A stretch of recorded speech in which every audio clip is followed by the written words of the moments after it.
주님께서 여러분과 함께 또한 사제의 영과 함께 요한이 전한 거룩한 복음입니다. 주님 영광 받으소서. 그때 예수님께서는 티베리아스 호숫가에서 다시 제자들에게 당신 자신을 드러내셨는데 이렇게 드러내셨다. 시몬 베드로와 쌍둥이라고 불리는 토마스, 갈릴레아 카나 출신 나타나엘과 제베데오의 아들들, 그리고 그분의 다른 두 제자가 함께 있었다. 시몬 베드로가 그들에게 나는 고기 잡으러 가네 하고 말하자 그들이 우리도 함께 가겠소 하였다. 그들이 밖으로 나가 배를 탔지만 그날 밤에는 아무것도 잡지 못하였다. 어느덧 아침이 될 무렵 예수님께서 물가에 서 계셨다. 그러나 제자들은 그분이 예수님이신 줄을 알지 못하였다. 예수님께서 그들에게 얘들아 뭘 좀 잡았느냐 하시자 그들이 대답하였다. 못 잡았습니다. 예수님께서 그들에게 이르셨다. 그물을 배 오른쪽에 던져라. 그러면 고기가 잡힐 것이다. 그래서 제자들이 그물을 던졌더니 고기가 너무 많이 걸려 그물을 끌어올릴 수가 없었다. 예수님께서 사랑하신 그 제자가 베드로에게 주님이십니다 하고 말하였다. 주님이시라는 말을 듣자 옷을 벗고 있던 베드로는 겉옷을 두르고 호수로 뛰어들었다. 다른 제자들은 그 작은 배로 고기가 든 그물을 끌고 왔다. 그들은 뭇에서 100m쯤 밖에 떨어져 있지 않았던 것이다. 그들이 뭇에서 내려서 보니 숯불이 있고 그 위에 물고기가 놓여 있고 빵도 있었다. 예수님께서 그들에게 말씀하셨다. 방금 잡은 고기를 몇 마리 가져오너라. 그러자 시몬 베드로가 배에 올라 그물을 뭇으로 끌어올렸다. 그 안에는 큰 고기가 153마리나 가득 들어 있었다. 고기가 그토록 많은데도 그물이 찢어지지 않았다. 예수님께서 그들에게 와서 아침을 먹어라 하고 말씀하셨다. 제자들 가운데에는 누구십니까? 하고 감히 묻는 사람이 없었다. 그분이 주님이시라는 것을 알고 있었기 때문이다. 예수님께서는 다가가셔서 빵을 들어 그들에게 주시고 고기도 그렇게 주셨다. 이렇게 예수님께서는 죽은 이들 가운데서 되살아나신 뒤에 세 번째로 제자들에게 나타나셨다. 주님의 말씀입니다. 그리스도님 찬미합니다.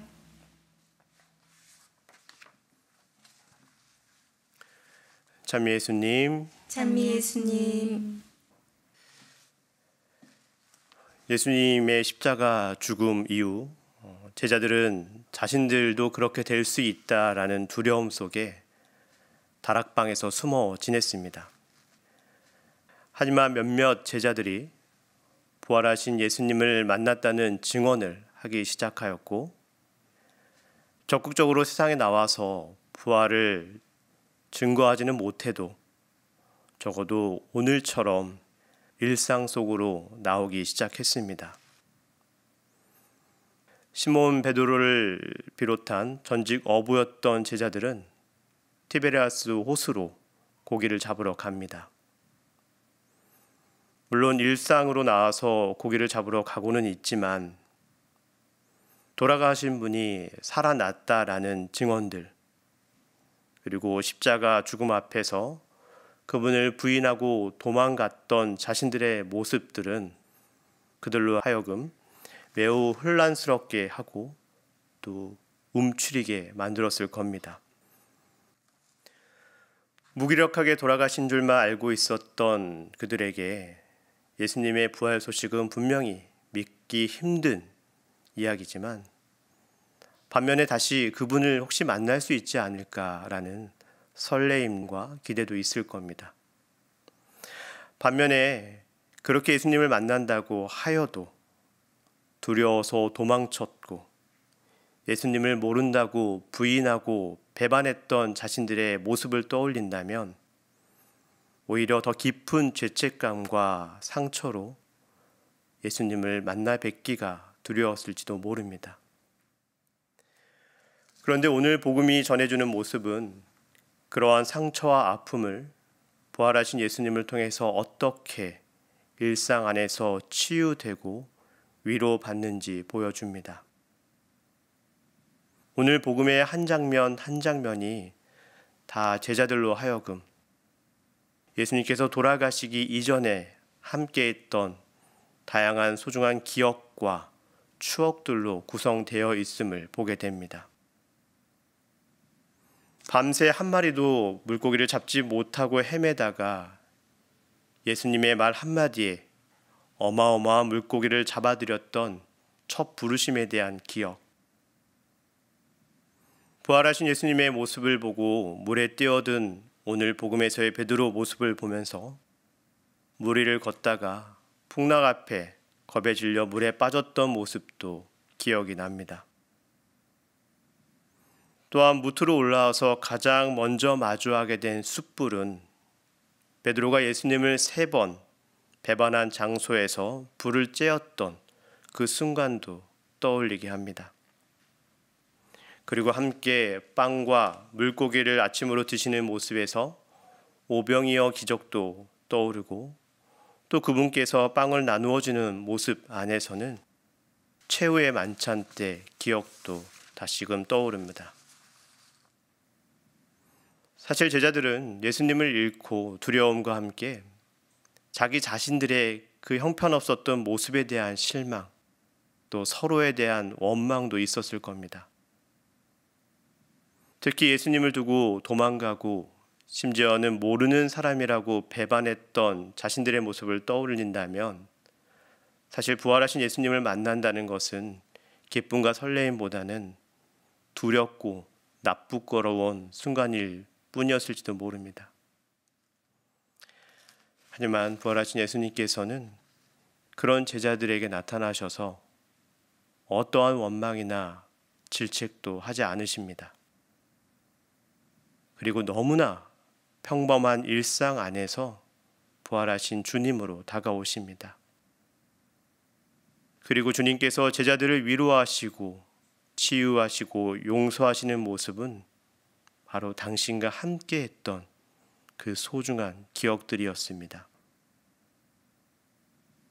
이처럼 우리가 부활하신 예수님을 만나고 그분 안에서 위로와 사랑을 깨닫는 것은 내가 살아가는 일상과 내가 만나는 사람들 안에서 그분과 함께 했던 소중한 시간과 기억을 통해서 지금 살아계신 주님으로 만나게 됩니다. 그리고 그 기억과 추억은 부활하신 주님을 통해서 죄와 상처로 얼룩져서 쓰러져 있게 하는 것이 아니라 위로와 치유로서 정화하고 새롭게 그분과의 관계를 더 깊게 합니다. 그러니 부활하신 예수님을 멀리서 다른 곳에서 찾지 않으시면 좋겠습니다.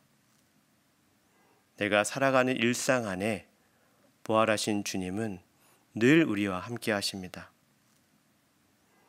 당당하고 멋진 일상만이 아니라 부끄럽고 아쉬운 내 삶의 작은 조각 속에서도 늘 함께 하십니다.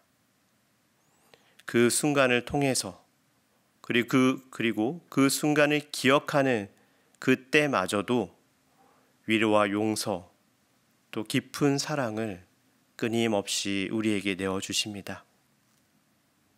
오늘 복음 안에서 드러났던 예수님의 따뜻한 사랑, 작고 소소하지만 그 하나하나가 예수님과 함께했던 시간들이었음을 기억하면서 오늘 하루도 예수님의 사랑을 깊게 체험하는 그런 일상의 하루가 되실 수 있으면 좋겠습니다.